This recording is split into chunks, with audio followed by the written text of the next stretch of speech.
Listen to the Impact Podcast on all your favorite podcast platforms, including Apple Podcasts, Google Podcasts, Amazon Music, iHeartRadio, Audible, Spotify, Stitcher, and of course, at impactpodcast.com. This episode of the Impact Podcast is brought to you by Closed Loop Partners. Closed Loop Partners is a leading circular economy investor in the United States with an extensive network of Fortune 500 corporate investors, family offices, institutional investors, industry experts, and impact partners. Closed Loop's platform spans the arc of capital from venture capital to private equity, bridging gaps and fostering synergies to scale the circular economy. To find Closed Loop Partners, please go to www.closedlooppartners.com. This edition of the Impact Podcast is brought to you by ERI. ERI has a mission to protect people, the planet, and your privacy, and is the largest fully integrated IT and electronics asset disposition provider and cybersecurity-focused hardware destruction company in the United States, and maybe even the world. For more information on how ERI can help your business properly dispose of outdated electronic hardware devices, please visit eridirect.com.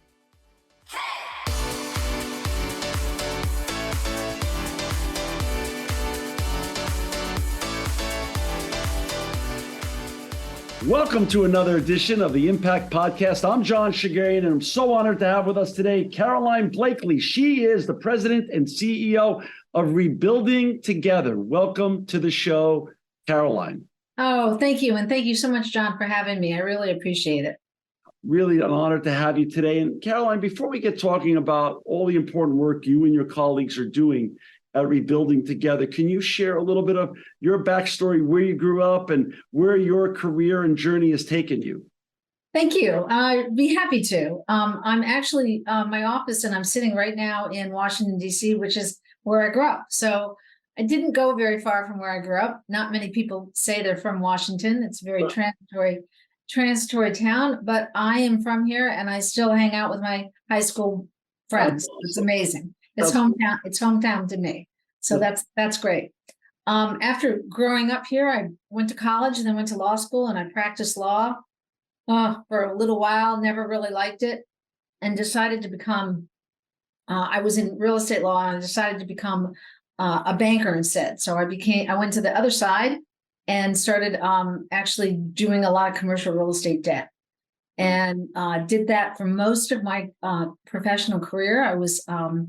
My last job was at Fannie Mae here in Washington. So I never really went very far. I never ventured out of the Washington area for work. And when I decided enough of the corporate life, I was offered an opportunity to become president CEO of this incredible nonprofit called Rebuilding Together, which I had heard of before I got here because I actually volunteered during my time with Fannie Mae. Fannie Mae was a big supporter of Rebuilding Together, and I spent a lot of time as a volunteer. So I was thrilled to actually think about coming and improving it and running it and seeing what we could do.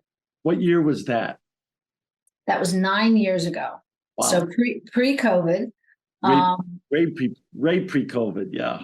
Really. So I got to Rebuilding Together after I sort of retired from the whole commercial investment banking lending life. Yeah. And decided to come over to the nonprofit side, which was a big switch. I had always served on nonprofit boards, but never worked in the nonprofit industry.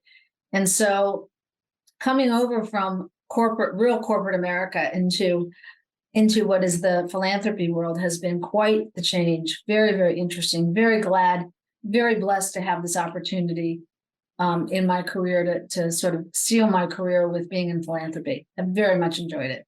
So let's talk about that. First of all, for our listeners and viewers who want to find Caroline and her colleagues and all the important and great work they're doing at Rebuilding Together, please go to www.rebuildingtogether.org, rebuildingtogether.org. So you've been there now about 9 years.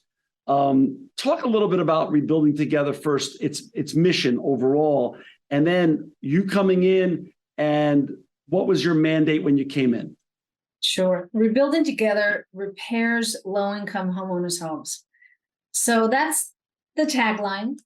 Okay. But behind that is just an incredible story of 40 years ago, this movement started where volunteers or neighbors would help neighbors, neighbors in need, neighbors who couldn't keep up their own homes, Mm. and actually go and volunteer and help and repair. Mm. Allow the people who own the homes to stay in the communities and stay in their homes. And it grew and grew and grew. And we have affiliates now across the country that are all their own 501c3s that all have the same mission, and that is focusing on existing housing infrastructure for people that are in need of help. And for free, we go in and we consult with them. We sit down in the living room, usually with them and members of their family, decide how we can help them live in their house. And then we come in with volunteers and do the repairs. So it's an incredible concept, very simple, but incredibly overlooked. So if you talk about the affordable housing crisis in the United States today, of course, there is such a crisis. Mostly people talk about rental properties and tax credit properties, which are rental properties. Right. They talk about homelessness, but rarely do you hear people talk about a homeowner that has a home, has an asset, but it's falling into disrepair because they don't have the means or they're not capable of doing the repair. So it's a very overlooked segment, very unique segment of the affordable housing crisis. And I'm so glad to be in it, because what you meet and get with being on the ground is people who live in communities, have been there really for generations. Certainly, I've met many, many people in the past 9 years that have been in their homes all their lives, and they want to stay there. And they're a vital member of a community, and it's existing infrastructure. So we're not building new homes. We're actually repairing what's there and keeping the communities together. And it's so important to the lives of these people, to the mental health of these people, that they can actually stay where they want to be. They don't want to move.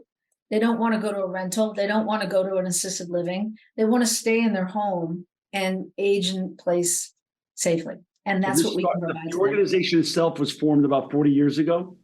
Yeah, it was started with a movement called Christmas in April. And Christmas in April was, oh my God, it's Christmas. And it was in April that the repairs were performed. So It started as Christmas in April, but we have nothing to do with Christmas and we have nothing to do with April, other than April is the month of the year that many of my affiliates do most of the repairs. It tends to be a weather-friendly month across the United States. So we generally have a lot of repair work going on in April. But since we didn't have Christmas in April, wasn't as meaningful as it was when it first started. About 15 years ago, the name changed to Rebuilding Together. And it's rebuilding or repairing the homes, and together is with volunteers and neighbors, helping neighbors. So, we have lots of listeners who dream about their next life, their next business life. So now you went from a very successful and obviously a high education background in terms of having your JD and being in commercial real estate on the debt side, now to the nonprofit side. How personally did that transition go for you? How much of a culture shock, the whole, was it for you? And how long did that adjustment take for you? I'm still adjusting. It was a huge culture shock. As I said, I was on the boards of nonprofits for a lot of different causes, but being on the board and then actually trying to run one of these things, nonprofits are so messy and they've got so many different stakeholders and so many different ways to get pulled that it's incredibly confusing. And there tends to be always lack of resources, thinly staffed, not a big bench, lots of need, and a lot of passion. So you mix all that together and it becomes very messy. Because people are driven to Rebuilding Together, as they're driven to many causes, because of the passion that they feel and they want to help. And sometimes that can get in the way of getting the business done. So I'm still adjusting, but it was a difficult first, second year to come off of corporate America and into the philanthropy world. I was learning, which was so great for me at that point in my life that I felt like I can really have another career and learn something totally different than I've ever experienced before, which was great. And just learning how to ask for money, how to spend the money according to what your donors want, and to serve the mission has been quite a learning experience and a wonderful one. So you went from the corporate world, as you call it, as we all call it, and the sort of clean and simplistic cadence of a deal begins, has a middle, has a lifespan, has an end. You close the file and you move to the next deal. It was transactional. It was transactional. And this is anything but transactional. This is all about building trust, building relationships, building long-term solutions. It's not, we're not, sometimes it feels like, there's such an ocean out there of need that what we're doing is just a drop in that ocean. So it doesn't have that satisfaction of closing the deal, getting the deal done. Next, you're constantly trying to improve things and constantly trying to think of ways to make a difference. And sometimes this, the need of what we do is so great that it can sometimes get you, because you can't change the world, can't boil the ocean. Can't boil the ocean, but if we didn't have the Caroline Blakeleys of the world putting one step in front of the other every day, where would we really be then? Exactly. And I think that's the glory of philanthropy is, you can have effective change with focus. And that's certainly the lesson that I've learned here at Rebuilding Together is over the last 9 years, I think the biggest changes I've seen is we have really focused on and tried to stay true to what we were supposed to be doing, because donors love to give you money, hopefully, but when they give you money, they tend to love to tell you how to spend it. And we try to make sure we stay very focused on the mission at hand so that we can really have impact. So one of your, and we're going to get into this in a second, but one of your real land pillars that you brought to this organization is you took the clarity of the world that you knew how to run, and you brought a sense of clarity to, like you said, this wonderful ball of messiness. And that clarity then helps you continue to succeed at Rebuilding Together with the donor base, which is, of course, the lifeblood of any nonprofit. Right. Absolutely. Thank you for observing that. And that's actually my first 2 years. I think I felt like a broken record. Just constantly reinforcing what the mission, the vision, what the guiding light, what the North Star is that we're all about. And trying to stay as true to that as we could. And because you can get very distracted in this world. Sure. So, but you came in, now this organization by then was about 31 years old. Yeah. So there was a lot of history. Yeah. So how did you sort of create that blank page when you were asked to join as the president and CEO, and then recreate what you sensed and what you observed needed to be fixed, and also then took on some new initiatives so that came from your skill set and your history of success in the corporate world? Well, the first thing I did was this organization was founded by a very inspiring woman who since has passed away, but Patty Johnson started this organization here in Washington, and I first went to lunch with her. And I said, all right, Patty, you did it. You retired. What would you have done differently? What worked? What didn't work? So I really interviewed the founder to find out how she did it. And subsequent to Patty, there were a few other CEOs that I spent some time with and got their perspective, and talked to every past chair of the board that I could find, and asked a lot of questions about what worked and what didn't work. And spent a lot of time learning. And then I was lucky enough to have an incredible staff that had history here and knew about how the movement started. And as I said, we are the national office, but we have affiliates across the country. They are their own 501c3s, and they're affiliated with me through an agreement where I provide a lot of services, but they're really the boots on the ground. So I actually visited as many of them as I could physically get to that first year, and flew around the country and saw where they were working and saw the neighborhoods, talked to the homeowners, talked to the people who were really affecting them, and really listen to what is the distinguishing factor that Rebuilding Together can do to improve the lives of those most in need, and heard it from the ground. So how many affiliates do you have approximately? We have about 120 right now. Right. When I first started, it was closer to 200. Wow. But we serve more geographies with the 120 than we did with the 200. Wow. So the old 80-20 rule, yeah. It was the bigger affiliates got bigger and served more, and the affiliates that maybe were all volunteer that didn't have a paid staff, it was too much work, because Understood. Over these 9 years, the bar has grown to become an affiliate of Rebuilding Together. There are things you have to do.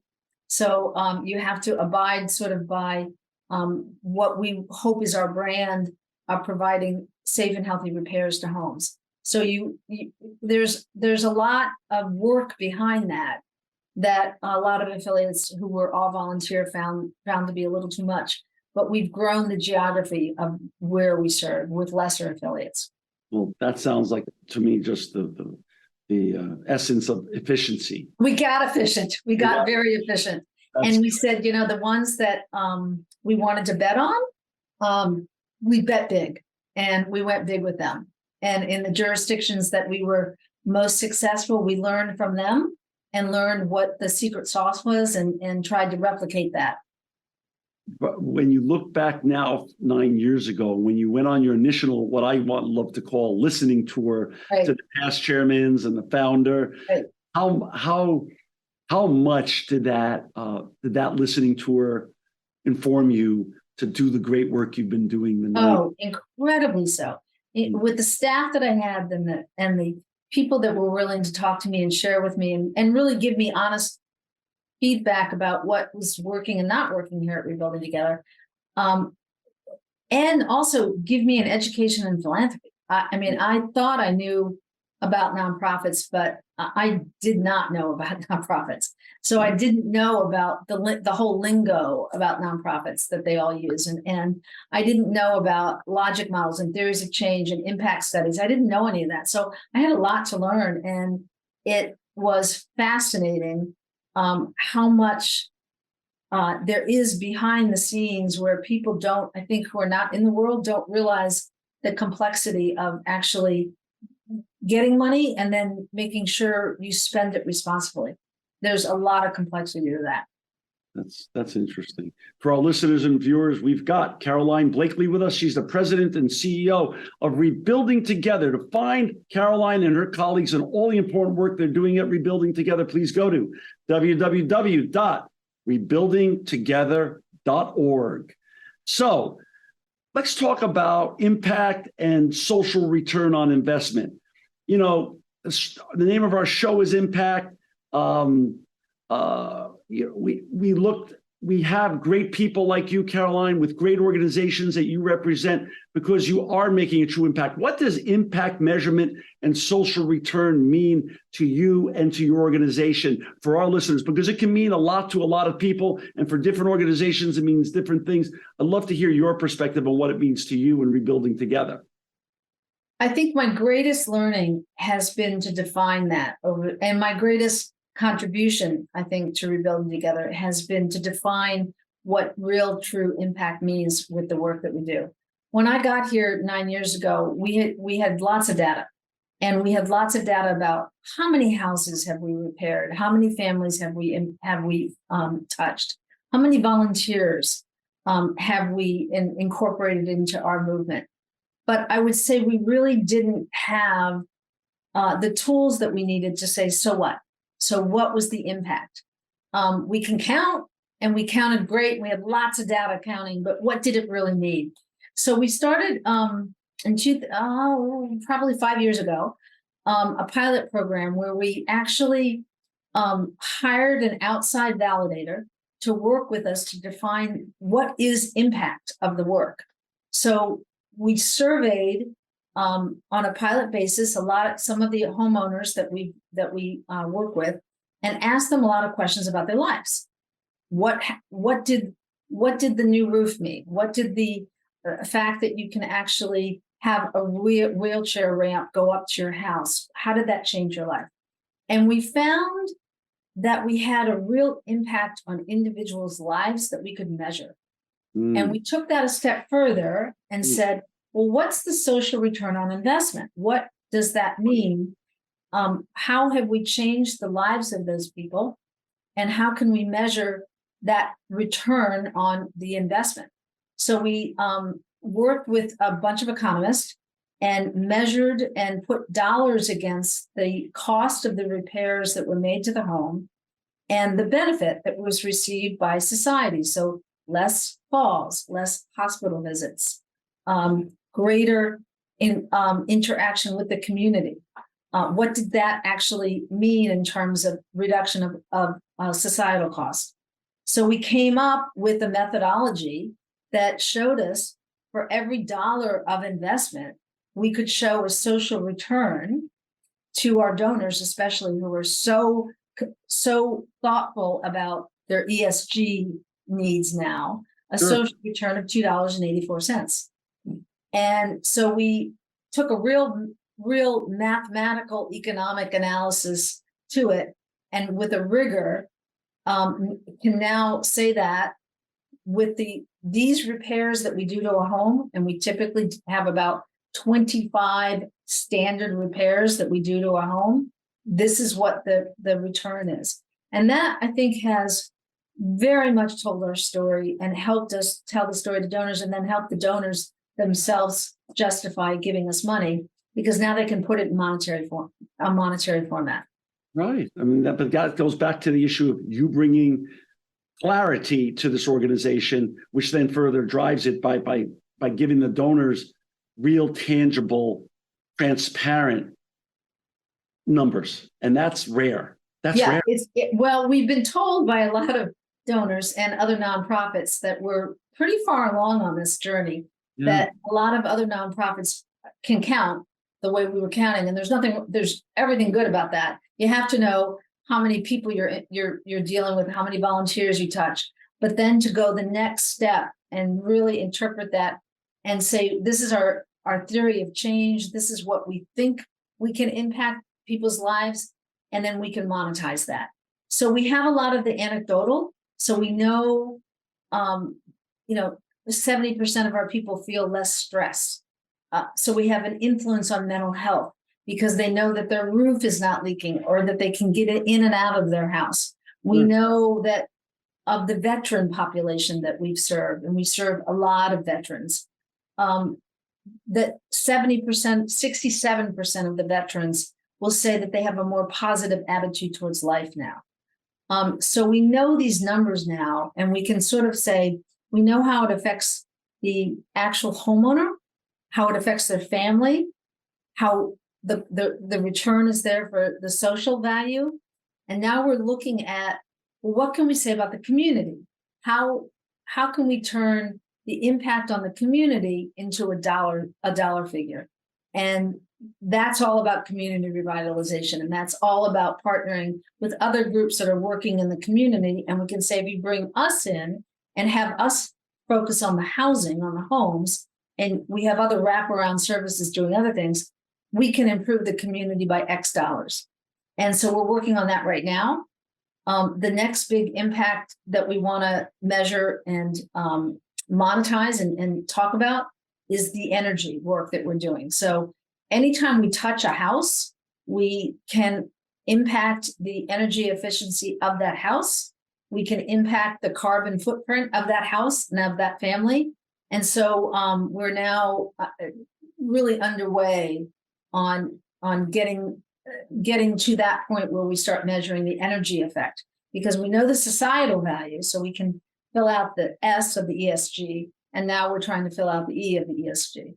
Well, that will also then, as you said, in theory, give even more impotence for the your donors to invest, because they're all looking for more ESG impact than ever before. Absolutely. And we may not be the LEED certified solution, but we certainly can tell you what this one family saved in energy bills. And when we touch the house and we put weather sealants on and we put a new roof in and we put the right kind of appliances in there, then it multiplies. And even though it's one home at a time, it's a bunch of homes. Speaking of a bunch of homes, approximately how many homes do you touch a year in the United States? We have about 10,000 to 10 to, well, COVID, pre-COVID, going into someone's house during COVID and doing repairs was very difficult to do. Yeah. So, but we do between 10 to 12,000 homes across all of our affiliates per year. That's massive impact in terms of energy, in terms of everything. Yeah, everything. And that's only growing as people understand that it's much more efficient to focus on existing infrastructure, especially in some of our big cities, than it is to build new. And if you can get existing infrastructure with helping people that want to be in communities, want to stay where they are, that is a very efficient way to deal with a lot of the housing issues that we have. That's tremendous. Besides the energy efficiency that you're going to be working on in the future, what else is next for Rebuilding Together? What's your vision? What other impact can we? Yes. So we're releasing a study in the fall about the impact on veterans. So I mentioned that one of our populations are the veterans. And we were specifically given some research money to actually work with occupational therapists and really understand the impact on the lives of that population, the veterans. So you'll see in the fall a big study on how veterans are helped, mental health, physical health, getting out of their house, back into the community, how that's impacted specifically that population. So energy, veterans is next, and community. What can we show that we've shown the impact on the actual homeowner? Now we want to show the impact on the community at large. When we said listeners, and we'll put your URL in the show notes as well, to rebuildingtogether.org. What do you want our listeners to take away from today's discussion in terms of actionable things, in terms of how do they get involved if they like this mission and like everything you're doing, which it's hard to not like it or love it. In fact, what do you want people to come away with from today's conversation? I'm really hoping that people look up Rebuilding Together in their local area, wherever they are. Mm-hmm. And if they don't have one, call me and I'll find out if we can start one if it's not there. But we're in 50 major metropolitan areas. Find a Rebuilding Together affiliate and just go on a build. Just try it. It's an incredible, intimate, social interaction. You actually get to go behind the screen door, and there are very few nonprofit entities where you can actually meet the beneficiary of where your time or your dollars are going. Go into their home, which is a very intimate experience, and actually make a difference and get a hug and cry with somebody because all of a sudden they don't have trip hazards, and you have removed the rug, or you've given them a bathroom where there wasn't one. Simple things that you as a volunteer say, I don't know how to do that. I can't do that repair. Well, yes, you can with our affiliates and their outstanding house captains. You will be able to do these repairs. And what you get back personally is just so rewarding. So I would say to people, go try one. go try build. That's how I got hooked. And I got hooked because it was so personal. And yet I could see the impact as you aggregate it across the country, what we could actually do for these. And we're serving people that are 30% of area and median income. So we are serving people who really need us right now. I'm sure it becomes very addictive once you've gone in and helped repair a homeowner's home. And you do it, you can do it with your friends too. Right. And we have found most of our corporate donations, the experience for them is that their employees are just wowed by it. And I think also very much enjoyed the experience that they get of the day. That it's an authentic, real giving back exercise of philanthropy that helps recruit and retain employees. Awesome. Well, I love your mission. I love what you're doing, Caroline. For those who want to find Caroline Blakely and her colleagues and all the work that they're doing at Rebuilding Together, or can get involved yourself, please go to www.rebuildingtogether.org. Caroline, you are making a huge impact and making the world better, one home at a time. Thank you for joining us today on the Impact Podcast. You're always welcome back here to continue your unbelievable journey and all the important and great work you're doing. And I thank you for your time today. And I thank you for the great work that you're doing. Thank you, John. I really appreciate it. And here at Rebuilding Together, we love telling our story because we know it really changes people's lives. So thank you. This edition of the Impact Podcast is brought to you by Engage. Engage is a digital booking platform revolutionizing the talent booking industry. With thousands of athletes, celebrities, entrepreneurs, and business leaders, Engage is the go-to spot for booking talent, for speeches, custom experiences, live streams, and much more. For more information on Engage or to book talent today, visit letsengage.com. This edition of the Impact Podcast is brought to you by ERI. ERI has a mission to protect people, the planet, and your privacy, and is the largest fully integrated IT and electronics asset disposition provider and cybersecurity-focused hardware destruction company in the United States, and maybe even the world. For more information on how ERI can help your business properly dispose of outdated electronic hardware devices, please visit eridirect.com.